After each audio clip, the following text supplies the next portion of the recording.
Bien, bonjour les élèves. Alors aujourd'hui on va calculer pour commencer quelques limites de fonctions et puis après nous ferons quelques exercices avec des suites. Alors pour commencer le premier exercice qui est là, il s'agit de déterminer les limites de la fonction f en -2 et en 1. Il n'est pas précisé si c'est à droite ou à gauche. Alors on va essayer de voir si on a besoin de faire l'étude des deux côtés ou pas. Bien, pour commencer, en -2. Alors en -2, regardons un petit peu ce qui se passe. Le numérateur tend vers -6, tandis que le dénominateur va s'annuler, puisqu'on obtient 4 -2, -2, ce qui fait 0. Donc on a un dénominateur nul. Ce n'est pas une forme indéterminée, puisqu'on a -6 sur quelque chose qui tend vers 0. Ça va donc tendre vers soit plus l'infini, soit moins l'infini. Tout va dépendre du signe de notre dénominateur, puisqu'on connaît le signe du numérateur qui est négatif. Alors, pour cela, on va avoir besoin d'étudier cette fonction du second degré, x carré plus x moins 2, et de voir si en -2 à gauche, elle est positive ou négative, si en -2 à droite, elle est positive ou négative. Alors, nous savons par exemple que -2 est une racine du dénominateur, donc on va pouvoir mettre x moins cette racine en facteur, c'est-à-dire on va pouvoir mettre x plus 2 en facteur. Alors c'est ce qu'on va essayer d'étudier, ce qui nous permettra de connaître le signe de ce polynôme du second degré. Bien alors, comme je l'ai dit, le numérateur tend vers -6. -2 annule ce polynôme qui est au dénominateur. Ça signifie que, je vous rappelle la formule, un polynôme de la forme ax carré plus bx plus c peut se factoriser en a, facteur de x moins x1, facteur de x moins x2, x1, x2 étant les deux racines, si elles existent, de notre polynôme du second degré. Ici, nous savons que -2 est un polynôme est une racine, donc nous savons que x carré plus x moins 2 s'annule en -2. Le a, a vaut 1 ici, donc ici j'ai 1. Facteur, donc j'ai x moins -2, attention, cela donne plus 2. Et donc facteur de x moins l'autre racine. Alors à nous de deviner, là on peut le faire par identification assez simplement, vous devez être capable de deviner le nombre qui va là. Alors si je développe, x fois x, ça me fait bien x au carré. Et quand est-ce que je vais obtenir -2? C'est en faisant plus 2, facteur de -1. Je vérifie pour les x que tout va bien. 2 fois x, ça me fait 2x. X fois -1, ça me fait -x. 2x moins x, ça me donne x. Donc voilà, ça vous évite de passer par delta, etc. et d'être beaucoup plus efficace. Ce qui signifie que notre fonction a pour limite, quand x tend vers -2, -6 sur ce que je viens d'écrire. On peut le rédiger ainsi. Je sais que mon dénominateur va tendre vers 0. Mon seul problème maintenant, c'est d'essayer de savoir si c'est vers 0 à gauche ou à droite, ce qui me permettra de savoir si ma fonction tend vers plus ou moins l'infini.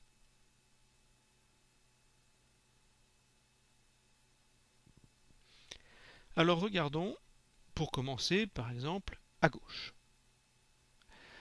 Je vais donc préciser que x est plus petit que -2. D'accord. Dans ces cas-là, x moins 1, évidemment, est négatif. Par contre, le x plus 2, on étudie ça avec un petit peu plus d'attention. Si x est plus petit que -2, alors x plus 2 va être négatif. Ça doit être naturel chez vous. Prenez un petit brouillon si vraiment vous hésitez. Vous posez que x est inférieur à -2. Et donc x plus 2 est inférieur à 0. Ce qui signifie que j'étudie le signe de l'ensemble. -6 est bien sûr négatif, lui aussi.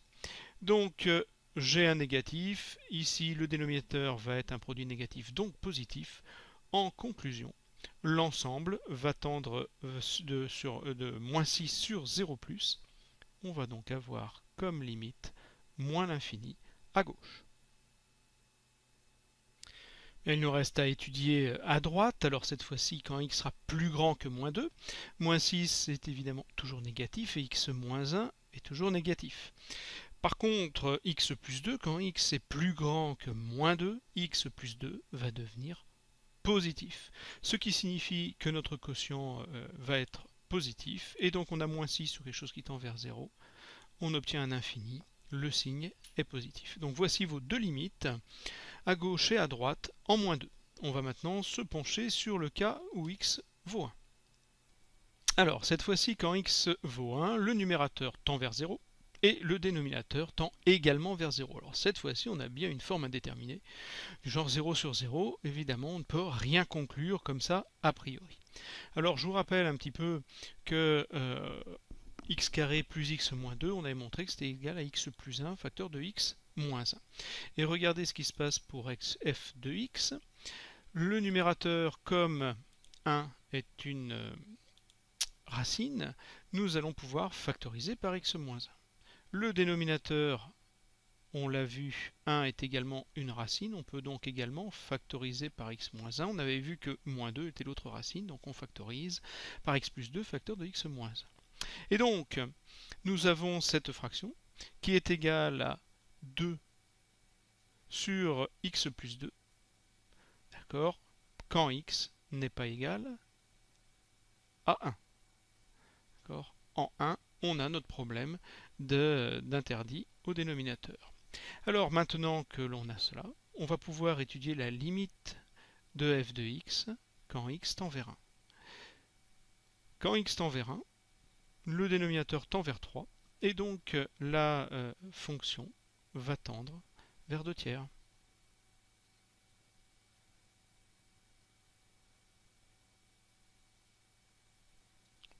Voilà, cette fonction a bien sûr comme valeur interdite 1, et moins 2 aussi d'ailleurs. Donc en 1, elle n'est pas définie. Par contre, la limite sera la même à gauche ou à droite, puisque la dernière limite que je viens d'écrire, que ce soit en 1 plus ou en 1 moins, nous obtiendrons dans les deux cas 2 tiers. Donc sachez que si vous avez une fraction de polynôme et que vous cherchez la limite en une valeur qui annule à la fois le numérateur et le dénominateur, vous pourrez, comme ce nombre-là sera une racine de vos deux polynômes, vous pourrez mettre en facteur x moins cette racine au numérateur ainsi qu'au dénominateur. Et vous pourrez donc effectuer une simplification et étudier la limite en cette racine. Bien, pour être complet, j'ai fait tracer la courbe de cette fonction par GeoGebra. Vous pouvez visualiser que nous avons bien, comme nos résultats nous ont permis de le constater, une asymptote verticale en moins 2. D'accord, donc x égale moins 2 est une asymptote verticale. Alors vous pouvez remarquer qu'en 1, nous ne voyons pas la discontinuité, la valeur interdite, mais ici, puisque un point n'a pas d'épaisseur, mais si avec GeoGebra j'essaye de taper f de 1, je vais avoir un retour d'erreur non défini. Je vous le montre ici. Vous voyez ici, non défini, j'ai ici calculé f de 1. Voilà. Donc nous ne voyons pas, là, pour 1 et 2 tiers, le trou que nous avons pu constater en étudiant cette fonction.